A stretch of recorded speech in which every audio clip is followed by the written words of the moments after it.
बच्चों, अभी हम बातें कर रहे थे मृदा संसाधन के वर्गीकरण की, भारत में मृदा के प्रकार की। तो आइए अब विस्तार से शुरू करते हैं। सबसे पहले मृदा प्रकार जो था वो है जलोढ़ मृदा। ठीक है, तो ये जलोढ़ मृदा जो है देश की ये सबसे महत्वपूर्ण मृदा है और सबसे विस्तृत यानी सबसे अधिक क्षेत्रफल में फैली हुई मृदा होने के साथ ये सबसे महत्वपूर्ण मृदा भी है। ये मृदा जो है वो कुल मृदा क्षेत्र के 43% भूभाग को कवर करती है। ठीक है, ये जो पूरा एरिया है वो करीब करीब जो मृदा क्षेत्र है देश का उसका 43% भाग होता है। इस मृदा की मोटाई जो है वो 5 मीटर से लेकर 30 मीटर तक, और आपको ये जानकर आश्चर्य होगा कि कहीं कहीं ये मोटाई 2000 मीटर तक भी मिली है। यह एक एजोनल यानी वाहित या स्थानांतरित मृदा है, यानी जहाँ ये मृदा आज पाई जाती है इस मृदा की उत्पत्ति, इस मृदा का निर्माण उसी स्थान पर नहीं हुआ है, यह कहीं अन्यत्र से बहाकर या ढोकर लाई गई है। ठीक है, चूंकि ये वाहित मृदा है, ये एजोनल सॉइल है, इसलिए इस मृदा में जो हमने पिछले बार अभी देखा था ना थोड़ी देर पहले, सॉइल प्रोफाइल्स, मृदा संस्तर, तो उस तरह के संस्तर पूर्ण रूप से विकसित नहीं होते हैं। ठीक है, तो अगला पॉइंट हम लोग आएंगे, ये मृदा अत्यधिक उपजाऊ होती है। चूंकि ये जलोढ़ मृदा है, हर एक साल बाढ़ आता है, इसका रिन्यूअल होते जाता है, ये पुनः फिर से रिन्यू हो जाती है, तो ये काफ़ी उपजाऊ होती है। और यहाँ उपजाऊ होने के कारण गहन खेती की जाती है। गहन खेती आप पीछे के क्लासेस में पढ़े होंगे, उसमें गहन खेती पढ़ा होगा आपने, इंटेंसिव एग्रीकल्चर। तो यहाँ पर गहन खेती होती है, और चूंकि यहाँ गहन खेती होती है इसलिए यहाँ पर जनसंख्या का भी सघन घनत्व, बहुत घना जन बसाव देखने को मिलता है। तो ये महत्वपूर्ण बिंदु हो गए जलोढ़ मिट्टी का। अब हम लोग देखते हैं कि जलोढ़ मिट्टी का रंग कैसा होता है। तो जलोढ़ मिट्टी का रंग मटमैला से लेकर लालिमा लिए भूरे रंग की ये मिट्टी हो सकती है। यहाँ पर आप लोग एक कभी अपने स्क्रीन पर देख रहे होंगे फोटो, जिसमें आपको ये रंग मृदा का स्पष्ट रूप से नज़र आ रहा है। अब बच्चों बात करते हैं कि आखिर ये मिट्टी बनती कैसे है। ठीक है, तो इस मिट्टी का निर्माण होता है नदियों के द्वारा निक्षेपित अवसादों से। निक्षेपित यानी जमा किए गए, अवसाद मतलब जो नदियाँ लोड लेके चलती हैं। आप नदी जल को देखते होंगे वो हमेशा मटमैले रंग का नज़र आता है। क्यों? क्योंकि उसमें इन चट्टानों के अवशेष रहते हैं, और आसपास जो भी जिस जगह से वो होके बहती है वहाँ से सारे जैविक और भौतिक, मतलब ये सारे बालू, पत्थर, कंकड़, मिट्टी सब अपने साथ बहा के ले चलती है। तो नदी जहाँ जाती है कटाव भी करती है और निक्षेपण का भी काम करती है। तो इन अवसादों के निक्षेप से ही इस मिट्टी का निर्माण हुआ है। आपको याद होगा जब आपने वर्ग नवम में पढ़ा था कि ये जो भाग है ये क्या था, प्रायद्वीपीय पठार जो हमारा है ये प्राचीन भूखंड का हिस्सा है। ठीक है, यहाँ पे उसके बाद बन गया हिमालय। ठीक है, बीच का जो खाली हिस्सा रह गया वहाँ पर हिमालय से और प्रायद्वीपीय पठार से नदियों ने लगातार क्या किया, बालुए का अवसाद का निक्षेप किया, और नतीजा हुआ कि इस विशाल मैदान का निर्माण हुआ। यहाँ पे ये सिंधु नदी का मैदान, बीच में ये गंगा यमुना का मैदान, और यहाँ पूरब में ब्रह्मपुत्र का मैदान। यहाँ जो तटों पे हम हरे रंग की रेखाएं देख रहे, हरे रंग का देख रहे हैं एरिया, वो क्या है, वो जो पेनिनसुलर नदियाँ हैं, प्रायद्वीपीय नदियाँ हैं, महानदी, गोदावरी, कृष्णा और कावेरी, इन नदियों ने यहाँ पर अवसादों का निक्षेप करके पूर्वी तटीय मैदान का ये निर्माण किया है यहाँ पर।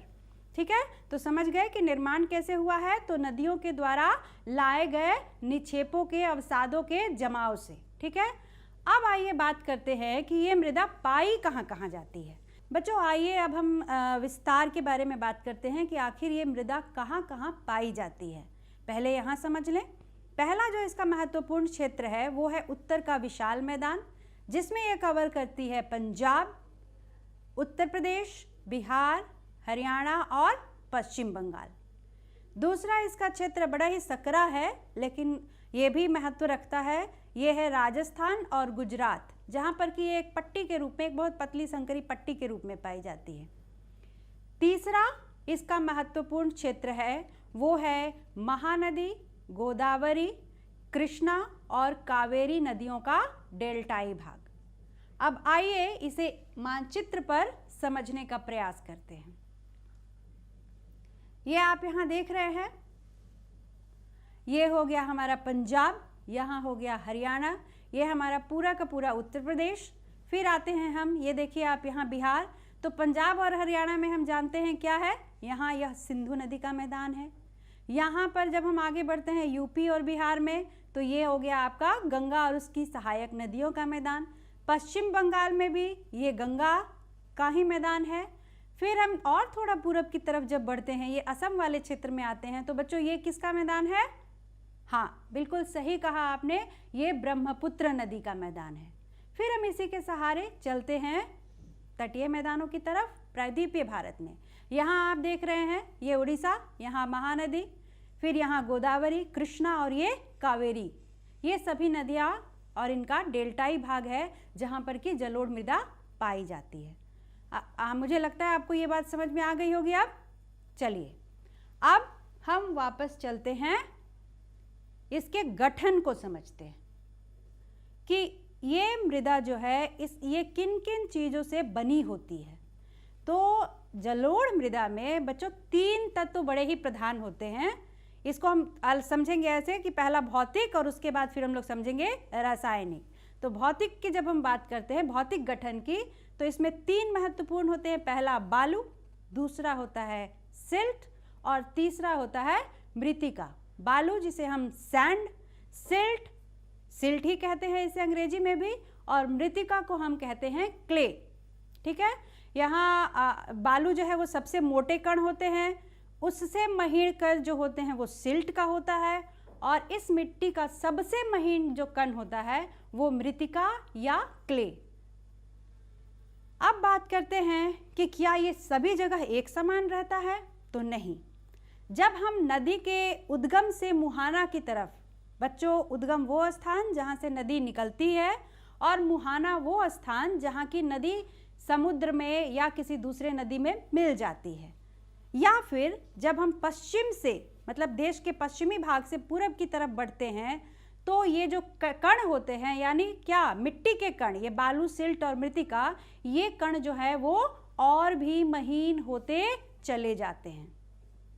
ठीक है, अब तीसरा बिंदु जो गठन में हमें समझना है वो है कि दोमट मिट्टी होने के कारण यह मृदा भुरभुरी यानी मुलायम होती है, और इस मृदा में जल धारण की क्षमता मध्यम होती है।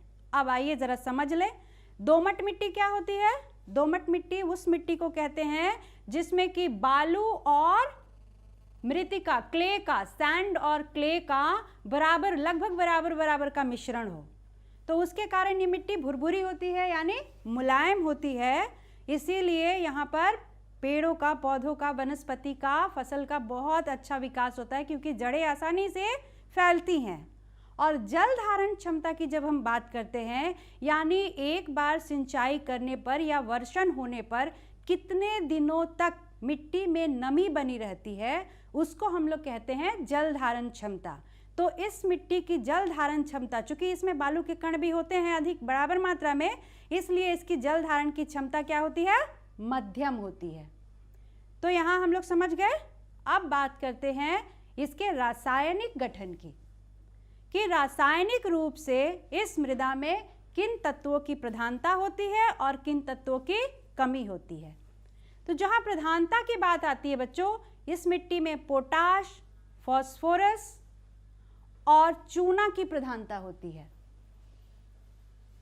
मैं एक बार फिर से दोहरा दूं, इस मिट्टी में पोटाश, फास्फोरस और चूना, इसकी प्रधानता होती है। लेकिन इस मिट्टी में कमी किन तत्वों की होती है? इसमें कमी होती है नाइट्रोजन की और जैव पदार्थ यानी ऑर्गेनिक मैटर्स की।